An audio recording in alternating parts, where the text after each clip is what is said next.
신약성경 333페이지 데살로니가 전서 5장 23절부터 28절까지 한 절씩 교독하고 마지막 절 같이 읽습니다.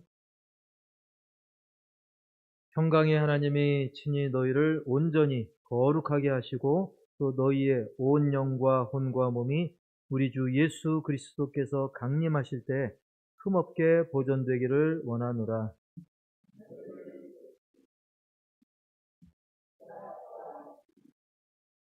형제들아, 우리를 위하여 기도하라.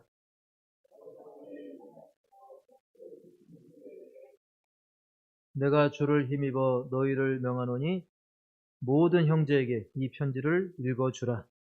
우리 주 예수 그리스도의 은혜가 너희에게 있을지어다. 아멘. 제목 시작. 흠없게 보존되기. 그렇게 우리 주님 다시 오실 때 우리가 흠없게 보존되기를 주의 이름으로 축복합니다. 전에 중고 거래를 하다 보면 악기라든지 기타, 베이스, 신디사이저 또는 이제 컴퓨터, 노트북 등등 그런 거 이제 중고나라 그런 거 요즘은 당근을 많이 하는데 그런 거 중고 거래하면 흠 없는 거, 쉽게 말하면 기스 안 난 거 그런 게 굉장히 값을 잘 쳐주고 특히 신동급이 있어요. 신동급이 뭐냐면 신품과 동급이다. 신품이나 마찬가지다. 그야말로 이제 포장만 뜯었거나 심지어 포장 안 뜯은 것도 있어요. 그런 것들은 값을 굉장히 잘 쳐주죠. 흠이 없다. 신동급이다. 그런데 이제 물건은 그렇다 치고 우리 사람은 과연 흠이 없는 사람이 있는가? 사람은 불가능합니다. 그런 말 있잖아요. 흠 없는 사람 없다. 털어서 안 나는 사람 없다. 비 오는 날 털어도 마찬가지고 인간 존재란 자체가 누구나 다 흠이 있게 마련이죠. 성경에도 그렇게 말씀합니다. 로마서 3장 10절 시작. 기록된 바 의인은 없나니 하나도 없으며. 한 명은 있다 없다? 하나도 없다. 그래서 하나님이 만든 최초의 사람, 하나님께서 처음으로 만들었으니 그 사람은 흠이 없겠지. 아닙니다. 그들도 마귀에게 깜빡 속아 넘어갔죠. 흠이 있습니다. 그리고 그래 부모가 그렇게 실패한 거 들었으니 아담과 하와의 바로 그 다음 자손은 흠이 없겠지. 아닙니다. 가인도 아벨을 쳐 죽이잖아요. 그리고 좀 더 시간이 흘러서 다윗은 그래도 하나님의 마음에 합한 자라는 그런 소리를 들을 정도니까, 그렇게 기록할 정도니까 다윗 정도면 흠이 없겠지. 아닙니다. 부하의 아내 밧세바와 간음을 하고 또 그것이 들킬까 해가지고 그 부하를 계략으로 전쟁터에서 죽게 만들었지 않습니까? 그 외에도 여러 실수를 다윗이 저질렀죠. 죄를 범했죠. 결국 정말 말씀대로 우리가 볼 때는 저 사람은 법 없이 살 것 같고 그럴지라도 다 알고 보면 다 흠이 있는 것입니다. 그렇기 때문에 흠 없이 보존된다? 이거 불가능해 보입니다. 하지만 우리 하나님이 누구십니까? 하나님에겐 불가능이 없으신 분입니다. 불가능도 가능케 하시는 전능하신 하나님이 우리의 아버지 하나님인 줄 믿습니다. 그래서 도저히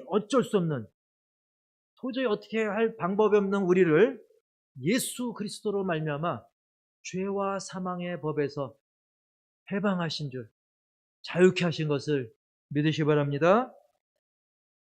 그래서 먼저 그 누구도 해결할 수 없는 그 죄악의 문제가 예수님의 그 십자가 보혈의 공로로 해결을 하나님께서 해주신 거예요. 뿐만 아니라 두 번째로 사망의 문제, 죄 문제뿐만 아니라 그 사망의 문제 역시 어쩔 수 없었지만 우리 인간으로는 어쩔 수 없는 그 사망의 문제 역시 우리 예수님께서 친히 십자가에 못 박혀 죽으신 후 제3일에 뭘 하셨어요? 부활하셨죠. 그 예수 안에서 우리도 그 부활의 은혜를 덧입어서 우리도 부활 영생에 동참하게 되는 줄 믿습니다. 이렇게 죄 문제 그리고 죽음의 문제 하나님께서 다 해결해 주셨어요. 근데 마침 이 설교 준비 중에 미리 이렇게 좀 제목을 생각하며 준비하고 있는데 마침 6일 전에 뉴스에서 그런 기사를 낳고 그걸 어떻게 우연찮게 보게 됐습니다. 이 또한 하나님의 은혜인 줄 아는데 그 어떤 뉴스를 보게 되냐면 그 미국의 아주 백만 천만 억만장자 나이가 저보다 어리더라고요. 한참 젊은데 한참까지는 아니죠.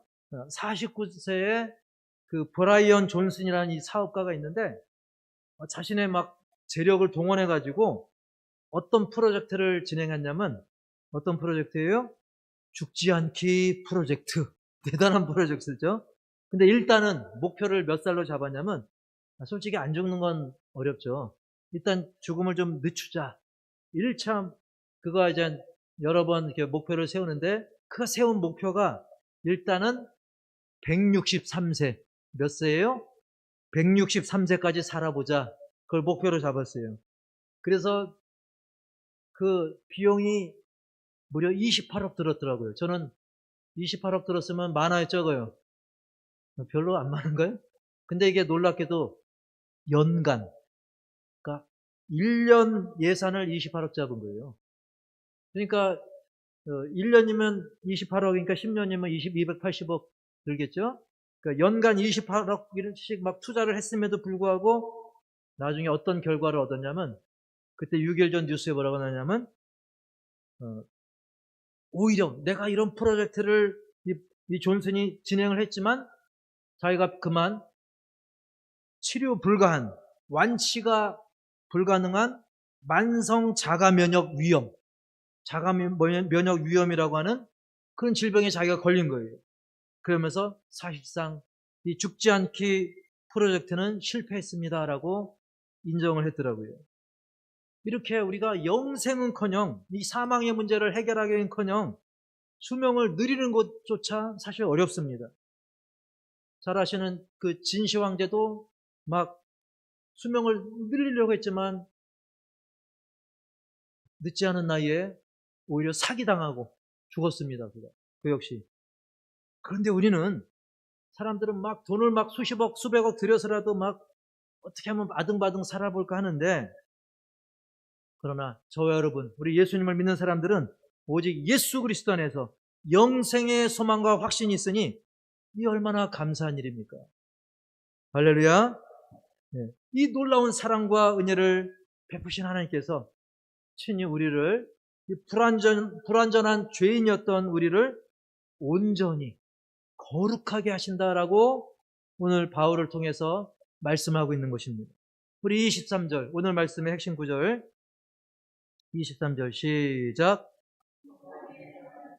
친히 너희를 온전히 거룩하게 하시고 또 너희의 온 영과 혼과 몸이 우리 주 예수 그리스도께서 강림하실 때 흠없게 보존되기를 원하노라. 아멘. 그렇게 될 줄 흠없게 마치 저 금이 불순물 없이 순금인데요. 순전하게 흠없게 보존되기를 불가능하지만 인간적으로는 불가능하지만 하나님의 은혜로 그렇게 보존될 줄 믿습니다. 그래서 우리 먼저 생각할 것은 첫 번째로는 온전히 거룩한 삶을 살자는 거예요. 제목 시작. 온전히 거룩한 삶을 살자. 네. 어설픈 거룩이 아니라 온전한 거룩인 것입니다. 이 거룩이라고 하는 것은 원래 구별됐다는 거죠. 태초부터 사실 사람은 우선 동물과 구별되었어요. 동물을 만들 때는 그냥 말씀만으로 만들었지만 사람을 만들 때는 하나님이 빚으시고 생기를 그 코에 불어넣으셨어요. 그로 인해 사람은 생명, 살아있는 영적 존재가 된 줄 믿습니다. 또 먹는 것도 동물과 다르게 하나님께서는 차이를 두셨고요. 동물은 그저 본능에 의해서만 움직이지만 사람에게는 물론 본능도 있지만 그 본능을 통제할 수 있고 절제할 수 있고 조절할 수 있는 그 능력을 사람에게 부여하신 거예요. 사람은 인격적인 존재인 거죠. 그런데 물론 언제부턴가 이 죄가 만연하면서 짐승보다 못한 인간, 그런 말이 자주 사용될 정도로 거룩을 잃어버리고 인간이기를 포기한 사람들이 좀 많아져서 좀 안타까운 일이긴 합니다만, 어쨌든 사람은 동물과 구별되었듯이, 우리가 그걸 잘 알듯이, 이 구별은 거기서 끝나는 것이 아니라 우리 믿음의 사람들은 불신 영혼들과 구별되어야 될 줄 분명히 믿습니다. 우리 하나님께서는 우리 신자들을 또한 세상의 불신 영혼들과도 구별하셨어요. 그래서 우리는 성도라 그러잖아요. 거룩한 무리들. 그래서 신자들은 불신자들과 확실하게 달라야 됩니다. 성결하고 세상 사람들의 사랑보다 더 깊은 사랑, 아가페적인 사랑이 깊어야 되고, 또 세상이 용서하는 것보다 우리는 70번씩 7번이라도 더 용서하고 더 인내하고, 그렇게 구별된 자들이 우리 성도인 겁니다. 그래서 하나님은 일찍이 세상으로부터 믿음의 사람들을 구별해서 부르셨고, 또한 거룩하게 살아가는 것을 하나님의 뜻으로, 하나님의 계획으로 삼으신 것입니다. 교회란 말 역시 헬라어로 성경에 기록된, 신약 성경에 기록된 헬라어, 그리스어로 에클레시아라고 하는데, 이 뜻 자체가 밖으로 불러냈다, 즉 세상에 있는 무리들로부터 불러내서 모인 거룩한 존재들 밖으로 불러냈다. 그게 바로 교회의 의미가 있는 거예요. 그렇기 때문에 우리 성도들은 세상 불신 영혼들과는 확실하게 구별된 구별된 삶을 우리가 살아야 돼요. 데살로니가전서 4장 3절에도 이렇게 말씀하죠. 시작. 너희의 거룩함이라 곧 음란을 버리고. 그때 당시에도 막 음란이 가득했습니다. 요즘만 그런 게 아니라 그때도 그랬어요. 지금도 마찬가지죠. 지금도 점점 문화가 음란하고, 뭐 큐어 축제니 뭐니 뭐 대놓고 막 동성애 축제를 벌이고, 그 외에도 많은 일들이 있지 않습니까? 또한 데살로니가전서 3장 13절에도 시작. 너희 마음을 굳건하게 하시고 우리 주 예수께서 그의 모든 성도와 함께 강림하실 때 하나님 우리 아버지 앞에서 거룩함에 흠이 없게 하시기를 원하노라. 아멘. 하나님이 원하시기 때문에 하나님의 원대로 그렇게 될 줄 믿습니다. 그러나 지금 세상에 보이는 모습들이 어떻습니까? 성도의 이름으로 이 죄악 가득한 세상 속에서 이 거룩한 삶을 살아가는 게 솔직히 만만치만은 않습니다. 그래서 간혹 어떤 분들은 그래, 거룩이 너무 힘들어, 그냥 세상 사람들과 그냥 어울렁더울렁 두리뭉실 그럭저럭 그냥 살아가자, 그렇게 거룩을 포기하는 경우가 생기고 있다는 거죠. 그러나 우리는 하나님이 원하시기 때문에 하나님이 도우시고 이끄시고 역사하심을 믿고 우리는 온전한 거룩의 삶을 살아가는 것이 하나님의 뜻임을 깊이 새기고 그렇게 살아갈 수 있도록 성령님의 도우심을 구하면서 실제로 또한 그렇게 살아가시기를 축복합니다. 하나님께서는 우리로 하여금 그래 대충 살아라 이렇게 내버려 두는 분이 아닙니다. 하나님은 우리를 고아처럼 내버려 두지 않습니다. 하나님은 우리의 아버지십니다. 우리를 사랑하십니다. 그러므로 온전히 거룩하라 말씀하신 하나님께서는 우리로 하여금 그렇게 살 수 있도록 또한 도와주심을 분명히 믿으시 바랍니다. 그래서 데살로니가전서 5장 24절 보시면 시작. 너희를 부르시는 이는 미쁘시니 그가 또한 이루시리라. 아멘. 미쁘시다는 말은 믿을만하다, 신실하다 그런 뜻이 있어요. 하나님은 믿을만한 하나님이에요. 그렇기 때문에 우리를 불러놓고 전혀 안 도와주고 내박 쳐두는 분이 아니라는 거예요. 우리를 부르시는 하나님은 믿을만한 분이기 때문에 하나님이 이루어 주신다. 우리가 부족해도 연약해도 이루어 주시기 때문에 그 하나님을 더 굳게 믿고 따르고 순종하라는 것입니다. 그러면 어느새 주님 다시 오실 그날 우리는 거룩한 하나님의 자녀로서, 성도로서 주님을 기쁘게 맞이할 것이다. 그걸 믿으라는 거예요. 빌립보서 1장 6절도 시작. 너희 안에서 착한 일을 시작하신 이가 그리스도 예수의 날까지 이루실 줄을 우리는 확신하노라. 아멘. 하나님은 시작해놓고 흐지부지 하신 분이 아닙니다. 약속하시고 그것을 반드시 이루시는 우리 주님 다시 오실 그날까지 반드시 이루심을 믿으시 바랍니다. 지금 세상 되는 모습 보면 콧병이도 안 보이는 것 같은데요. 하나님은 정말 이 너무나 맑은 날씨 가운데, 구름 하나 없는 날씨 가운데서도 주의 종이 기도할 때 손바닥 구름이 보이고, 손바닥만한 구름이 보이고, 그걸 통해서 엄청난 사투리로 억수로 비를 내리시는 하나님 아니십니까?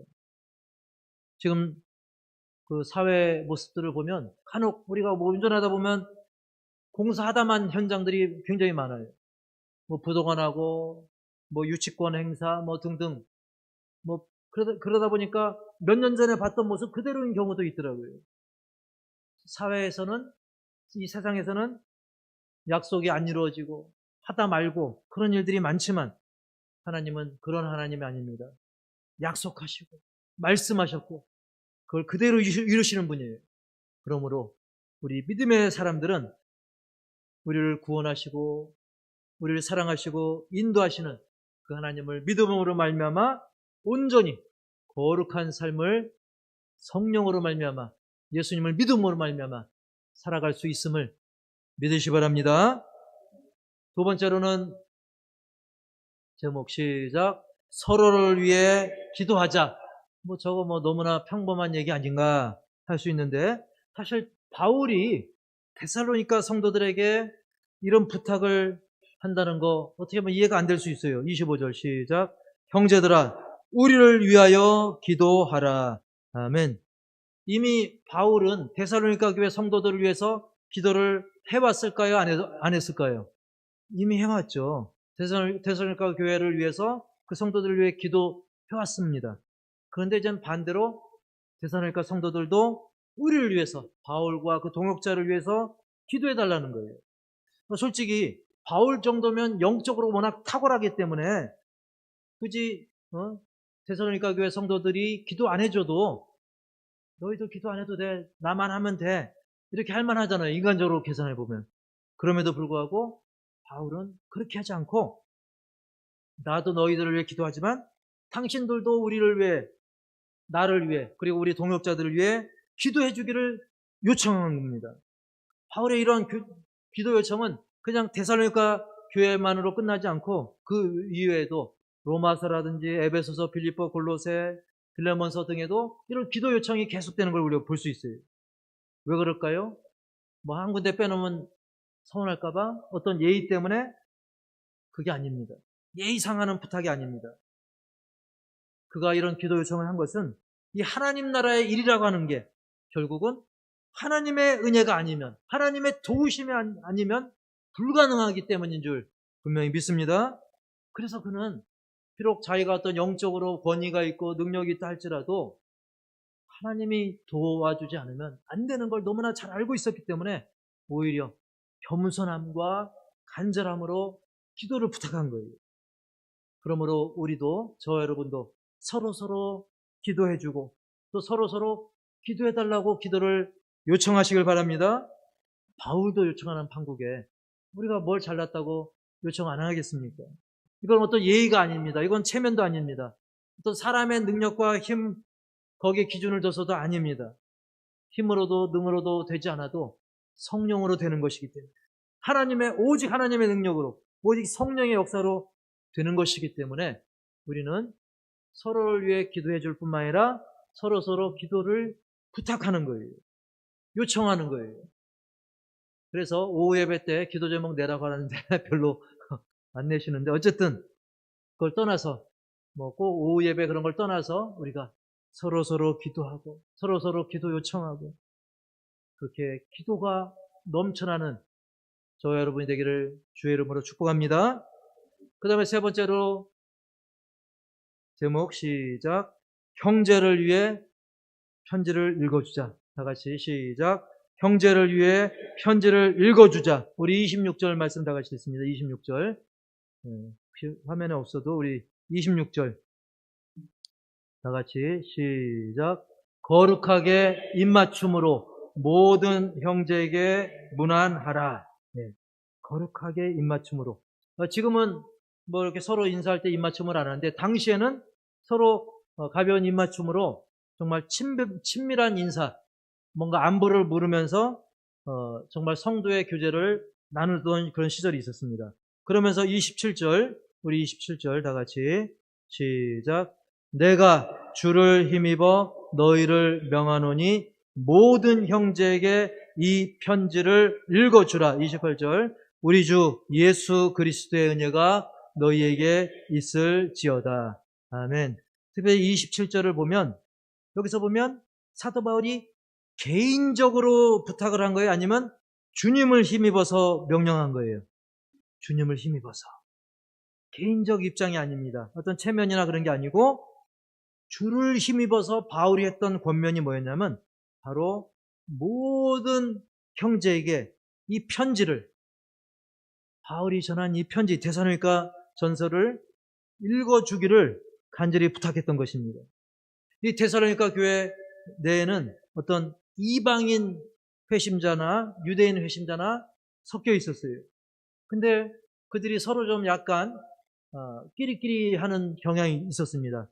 서로 또 배경이 다르다 보니까 서로 따로 모임을 갖기도 하고, 그러다 보니까 바울이 하나 염려했던 건 뭐냐면 이 귀한 서신을, 하나님의 말씀을, 성령의 감동으로 기록된 이 편지를 어떤 사람들이 배제될 수도 있었기 때문에 사도 바울은 이방인이든 유대인이든 할 것 없이, 나그네 할 것 없이 모든 성도 공동체가 이 말씀이 읽혀지기를 간절히 원했던 거예요. 쉽게 표현하면 오늘 뭐 수요 예배든 주일 예배든 어떤 예배든 간에 되도록 우리 많은 성도들이 함께 해서 예배드리기를 제가 원하듯이, 또 우리 성도님들도 서로 원하듯이, 뭐 불신정원 전도도 중요하지만 동시에 우리 성도님들 중에 말씀을 못 듣는 자들이 있으면 안 되겠다. 그런 마음으로 사도 바울은 간절한 바람을 가지고 있었던 것이죠. 즉 누구라도 이 생명의 말씀, 이 복음의 말씀에서 소외되지 않기를 간절히 원했던 그런 바울의 진심이 담겨 있었던 것입니다. 우리도 그런 간절함이 있어야 돼요. 오늘 이 예배 때 이 말씀을 못 듣는 아무개가 우리는 떠올라야 되는 거예요. 그 누가 됐든지. 주일날도 마찬가지죠. 그분이 왜 안 왔을까? 간혹 어떤 책망의 메시지가 선포될 때 그 사람 와서 책망 받아야 되는데, 그 뜻이 아니라 우리는 이 귀한 생명의 말씀, 이 복음, 그 영혼이 정말 성령으로 빚어질 수 있는 이 말씀을 들어야 되는데, 그런 간절한 마음, 물론 본인도 복음으로 가다듬어져야 되겠지만 우리는 이런 좋은 마음을 가져야 된다는 거예요.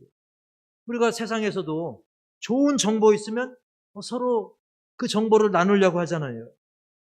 어디 와마트에서 또 하나로마트에서 이거 세일한다더라. 우리가 그런 것조차도 서로 알리기를 원하고, 또 정부 지원금 나온다는데 신청했냐 이런 거부터 해가지고 세상에 조그만 몇백 원, 알고 보면 몇백 원, 몇천 원, 좀 많으면 몇만 원, 그 유익을 위해서라도 서로 막 전화하고 카톡하고 그러지 않습니까?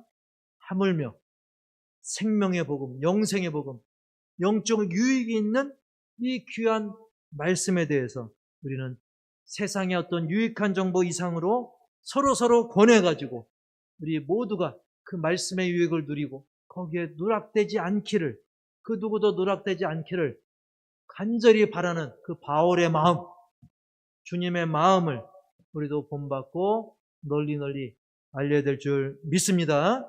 그래서 아무쪼록 오늘 우리가 들으신 이 말씀을 통해서, 이 본문을 통해서 우리 모두 서로를 위해서 기도하고, 기도를 부탁하고, 또한 서로 말씀을 많이 듣고 읽고 접하고, 그래서 믿음이 자라나고 영혼이 생동할 수 있도록 권면하셔서 우리 모든 성도들이 오늘 말씀 제목대로 예수님 다시 오실 때까지 흠없이 거룩함을 온전히 이루시며 살다가 부끄러움 없이 주님 다시 오실 때 아멘 주 예수여 어서 오시옵소서 이렇게 기쁨으로 맞이하는 우리 모든 성도님들 다 되기를 주님의 이름으로 간절히 축복합니다. 축복합니다.